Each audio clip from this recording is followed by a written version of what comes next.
नमस्कार दोस्तों।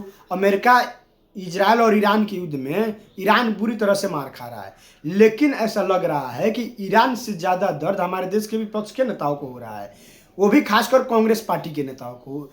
ये दर्द स्पष्ट न्यूज़ चैनलों पर देखने को मिल रहा है, लेकिन एक डिबेट के दौरान चित्रा त्रिपाठी जी ने कांग्रेस के प्रवक्ता को इस दर्द का मरहम बहुत अच्छी तरह से दे दिया। आप लोग स्वयं देख लीजिए, अंत तक जरूर देखिएगा, बहुत मजा आएगा। देखो, एक सच्चाई है चित्रा की जो हमारे बारे में कह रहा है कि भारत ने स्टेटमेंट नहीं दी। मुझे लगता है कि बड़ी पावरफुल स्टेटमेंट दी है कि भाई टेरिटोरियल इंटीग्रिटी और सॉवरेनिटी हर देश की जो है बरकरार होनी चाहिए। मुझे लगता है इनडायरेक्टली आपने इशारा किया है कि अगर कुछ भी ऐसा कोई देश दूसरे देश पे हमला करता है, हम उसके साथ नहीं हैं। और मुझे लगता है कि भारत ने बार बार यह कहा कि हम हैं डायलॉग और डिप्लोमेसी की तरफ। और अब जो बात आ रही है, जिस प्रकार से वहाँ सिचुएशन है, आज आप देखो ईरान जो है वो सभी मुस्लिम कंट्री तो हैं जिन पे हमला किया, 12 की 12 उन पे हमला किया इसने। सऊदी अरेबिया, यूएई, ओमान, कतार, जॉर्डन, बहरान और टर्की के ऊपर तो नहीं गया ये, बल्कि साइप्रस तक चला गया है। तो सच्चाई ये है कि ये लड़ाई का दायरा बढ़ा रहा है और ये सारा मुस्लिम कंट्रीज के ऊपर ही अटैक किया इसने। तो इसके साथ इसलिए नहीं खड़ा हुआ कि सबको ये डर है कि कल को ईरान न्यूक्लियर हथियार बढ़ा लेगा तो वो एक प्रकार से पूरे रीजन के लिए थ्रेट है। वो अगर वो उसके बारे में हर कोई देश यही कह रहा है कि जिस प्रकार से इसने जमावड़ा बना रखा था काफी मिसाइलों का भी, अगर ये लंबी मिसाइलों की बना लेता तो कल को यूरोप को भी ये थ्रेट करेगा। तो सच्चाई ये है, अगर आप सिचुएशन को पूरी तरीके से परखें तो भारत जो कर रहा है वो बहुत ठीक है, क्योंकि आपको अपना नेशनल हित देखना होता है। There are no permanent friends and permanent enemies in international relation. जो परमानेंट है वो आपके नेशनल इंटरेस्ट है। मुझे लगता है सोच समझ के भारत की डिप्लोमेसी जा रही है, एक मैच्योर डिप्लोमेसी का मुजाहरा किया है। तो ऐसे मौके पे जब दूसरे देश भी खुल के नहीं आए हैं, कई मुस्लिम वर्ल्ड में किसी ने कुछ नहीं बोला, तो हमें भी सोच के चलना है। अश्विनी शिवाजी, तो इसी के साथ मेरा सवाल ये है, आप देखिए आपने देश की सेवा में अपनी पूरी जिंदगी लगा दी। मेरा सवाल आपसे ये है कि जब मौजूदा वक्त में विपक्षी दलों की ओर से ये सवाल पूछे जाते हैं कि ईरान को लेकर हम साफ साफ क्यों नहीं बोल रहे हैं, वहां पर खामनेई की हत्या कर दी गई, उसको लेकर हमारा रुख स्पष्टता के साथ सामने क्यों नहीं आता है, तो इस पर आप क्या जवाब देना चाहेंगे?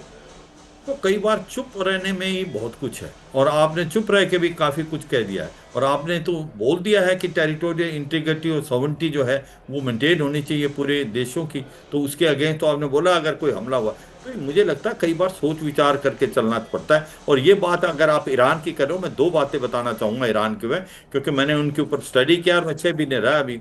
ईरान की सबसे बड़ी है कि जब भी भारत और पाकिस्तान का युद्ध हुआ है वो पाकिस्तान की तरफ खड़ा हुआ है। कश्मीर इशू उसने बार बार उठाया।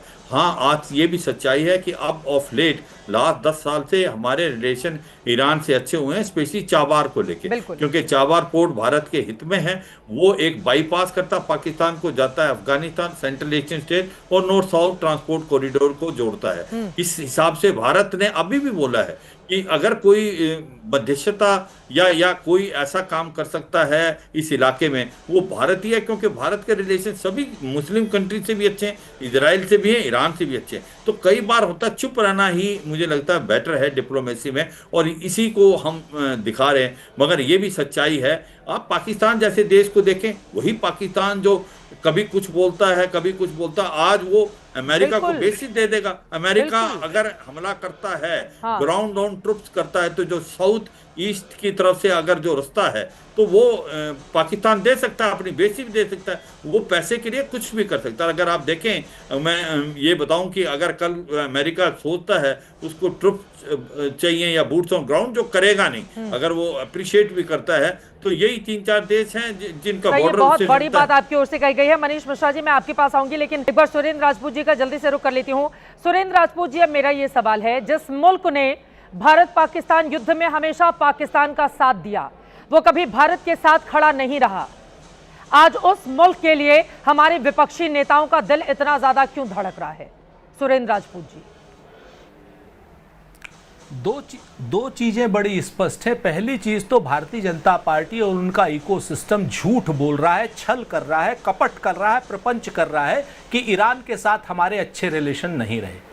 ईरान ही इकलौता ऐसा देश था पूरे ओपेक मुल्कों में, जितने यहां पर डिप्लोमेट बैठे हुए हैं ये भी कान खोल कर सुन लें कि इस कश्मीर का मुद्दा अगर अंतर्राष्ट्रीय स्थिति में नहीं आने दिया तो हमेशा ईरान ने भारत का साथ दिया है, ऑफिशियली भी अनऑफिशियली भी। जिनके दिमाग में कुछ पर्दे पड़ गए हैं भारतीय जनता पार्टी की चाटुकारिता के, वो पुरानी डिप्लोमेटिक बुक्स को उठा करके देख लें। नंबर 1, बड़ा ट्रस्टेड पार्टनर रहा हमारा और बड़ा सही पार्टनर रहा। दूसरी बात मैं आपको बताऊं, जो लोग आतंकी और ये जो भारतीय जनता पार्टी के प्रवक्ता अभी उल्टी सीधी बातें कर रहे थे, वो लोग इस बात का जवाब नहीं दे पा रहे कि जिस आतंकी पाकिस्तान को लगातार ये लोग आज की डेट में बीच में घसीट रहे हैं हिंदुस्तान और ईरान के रिलेशन में, उसी आतंकी पाकिस्तान के साथ जिस पाकिस्तान ने हमारे 26 सिंदूर उजाड़ दिए थे, उनके साथ क्रिकेट खेलने जाते हैं चंद रुपयों के लिए, चंद रुपयों के लिए क्रिकेट खेलने जाते हैं। और हमारी सेना जब पीओके को लेने के लिए तैयार खड़ी थी, उसी समय डोनाल्ड ट्रंप के कह देने से ये लोग जो है क्या नाम सीज फायर कर देते हैं। हमारी विदेश नीति गुटनिरपेक्ष नीति है। हमारी विदेश नीति अमेरिका के सामने सरेंडर करने की नहीं है, हमारी विदेश नीति इजराइल के सामने सरेंडर करने की नहीं है, हमारी विदेश नीति अपनी इंडिपेंडेंट है। दुर्भाग्य है आज की डेट में भारत का कि नरेंद्र मोदी की यहां पर सरकार है और इन्होंने अपनी हमारी विदेश नीति जो 70 साल से बड़ी ताकतवर थी, अमेरिका और इजराइल के चरणों में रख दी है। तो क्या सुरेंद्र राजपूत जी, एक लाइन में जवाब इसका, भारत पाकिस्तान युद्ध के दौरान क्या पाकिस्तान के साथ ईरान खड़ा नहीं था? क्या ये गलत बात है? क्या ये झूठी बातें हैं? जिन लोगों ने देश के लिए सेना में रहकर अपनी पूरी जिंदगी खपा दी, आज उनको आप चाटुकार कह रहे हैं सुरेंद्र राजपूत जी? मतलब आपके ये दिन आ गए हैं बोलने के लिए, और आपको क्या शर्म नहीं आती है इस तरह की भाषा का इस्तेमाल करते हुए? आपके हाँ में हाँ मिलाएंगे बैठ के हमारे मेजर जनरल? सुनिए पत्रकारों को अब टिप्पणी करते करते आज सेना के लोगों पर भी आप चाटुकार वाली भाषा का इस्तेमाल कर रहे हैं राजपूत साहब। कितनी गलत बात है ये। पीछे मत छुपे सेना के पीछे क्या ना छुपे, किसी भी रूप में सेना सबसे पहले इस देश के लिए, किसी भी रूप में सेना सबसे पहले इस देश के लिए। सुरेंद्र राजपूत जी, सरकारें आएंगी जाएंगी, लड़ने के लिए सेना के लोग बॉर्डर पर रहते हैं, क्यों नहीं सेना की बात होगी? क्यों नहीं सेना की बात होगी? और कतई बर्दाश्त नहीं किया जाएगा हमारे मेजर जनरल को अगर आप चाटुकार भाषा में संबोधित करेंगे तो। पत्रकारों को बोलते बोलते इस तरह की आदत पड़ गई, आप सेना तक पहुंच गए। क्यों अश्विनी श्रीवास्तव को लेकर आप इस तरह की टिप्पणी करेंगे? शर्म करिए अपने ऊपर, शर्म करिए अपने ऊपर सुरेंद्र राजपूत जी, शर्म करिए अपने ऊपर। और शर्म करनी चाहिए चित्रा, आपको शर्म करनी चाहिए सुरेंद्र राजपूत जी। आपकी हिम्मत कैसे हुई मेजर जनरल अश्विनी श्रीवास्तव को चाटुकार कहने की? चाटुकार होंगे आप, चाटुकारिता करिए आप, चाटुकारिता कर करके राजनीति में बढ़िए आप। खबरदार जो हमारे सेना के लोगों के प्रति एक भी टिप्पणी की तो कतई बर्दाश्त नहीं किया जाएगा।